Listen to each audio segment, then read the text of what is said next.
दोस्तों ये कहानी है राजकुमारी चंचला की, जो बहुत ही बड़े राजा की पुत्री थी। राजकुमारी के ऊपर एक चुड़ैल का साया था।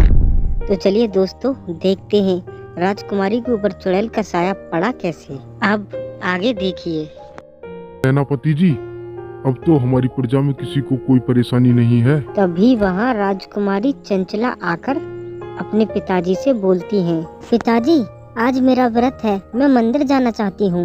हाँ हाँ पुत्री, क्यों नहीं, अवश्य। हम तुम्हारे साथ एक सैनिक भेज देते हैं। नहीं नहीं पिताजी, मैं अकेले ही मंदिर जाना चाहती हूँ। अरे नहीं नहीं पुत्री, वहाँ पर अकेले जाना ठीक नहीं होगा। नहीं नहीं पिताजी, मैं वहाँ अकेले ही जाना चाहती हूँ। बिल्कुल नहीं राजकुमारी जी, वहाँ आपका अकेले जाना बिल्कुल ठीक नहीं है। नहीं पिताजी, मैं जाऊंगी तो सिर्फ अकेले ही जाऊंगी, वरना नहीं जाऊंगी। ठीक है बेटी, कोई बात नहीं, तुम जाओ। महाराज के कहने से राजकुमारी वहाँ से अकेले ही चली जाती हैं। चलते चलते राजकुमारी एक शमशान में होकर निकलती हैं। तभी वहाँ कुछ अजीब सी आवाजें आती हैं।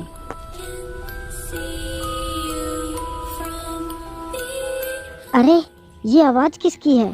कौन है यहाँ? कौन है? मेरे सामने आओ। तभी वहाँ कुछ होता है जिसे सुनकर राजकुमारी बेहोश होकर गिर जाती है। सेनापति जी, राजकुमारी चंचला को गए हुए काफी वक्त हो गया है, वो अभी तक वापस नहीं लौटी है।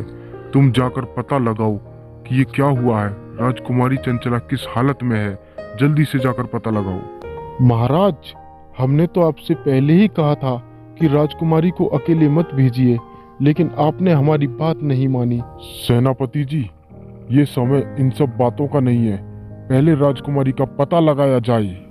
ठीक है महाराज, आपके हुक्म की तामील होगी। सिपाही, जल्दी जाकर राजकुमारी का पता लगाया जाए और उन्हें सही सलामत वापस महल में लाया जाए। जो हुक्म सेनापति जी, हम अभी जाते हैं और राजकुमारी का पता लगा कर लाते हैं। फिर वो सिपाही राजकुमारी को ढूंढने चला जाता है। हे भगवान, न जाने क्या हाल में होगी हमारी पुत्री, कैसी होगी वो। महाराज, आप बिल्कुल परेशान मत होइए, राजकुमारी जी बिल्कुल ठीक होंगी। सिपाही राजकुमारी के पास पहुंच जाता है। राजकुमारी वहां जमीन पर पड़ी रहती हैं। हे भगवान, ये राजकुमारी को क्या हुआ? ये ऐसे क्यों पड़ी हुई है? मुझे जल्द से जल्द कुछ करना होगा। राजकुमारी जी, राजकुमारी जी, खड़ी हो जाइए राजकुमारी जी। तभी वो सिपाही राजकुमारी को उठाता है। राजकुमारी जी, क्या हुआ है आपको? आप इस तरह क्यों पड़ी हुई थीं? पता नहीं, ये मुझे अचानक क्या हो गया।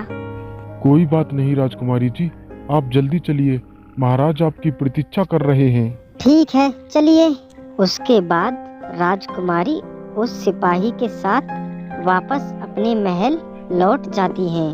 महल में महाराज राजकुमारी की चिंता में बैठे होते हैं। तभी वहाँ सेनापति आकर बोलते हैं, महाराज, राजकुमारी चंचला महल में वापस आ चुकी हैं। ये सुनकर महाराज दौड़कर राजकुमारी के पास जाते हैं और फिर राजकुमारी के पास जाकर राजकुमारी से बोलते हैं, क्या हुआ बेटी तुम्हें? तुम ठीक तो हो ना? हाँ हाँ पिताजी, आप परेशान मत होइए, मैं बिल्कुल ठीक हूँ। हे भगवान, तेरा लाख लाख शुक्र है कि हमारी राजकुमारी सही सलामत है। लेकिन बेटी, तुम तो मंदिर गई थी, तो फिर तुम्हें अचानक ये हुआ क्या? पिताजी, मैं मंदिर ही गई थी, लेकिन मुझे नहीं पता मुझे क्या हुआ था। चलो ठीक है, कोई बात नहीं। बेटी, तुम बहुत थक चुकी होंगी, बताओ खाने में क्या खाना चाहोगी तुम? पिताजी, आज मुझे खाने में मुर्गे का मांस खाना है। अरे बेटी, ये तुम क्या कह रही हो? तुम्हें तो मांस मच्छी बिल्कुल भी पसंद नहीं है, तो फिर आज अचानक ऐसी बात क्यों? सही कहा महाराज आपने, राजकुमारी को तो इन सब से बहुत नफरत है, फिर आज ऐसा क्यों?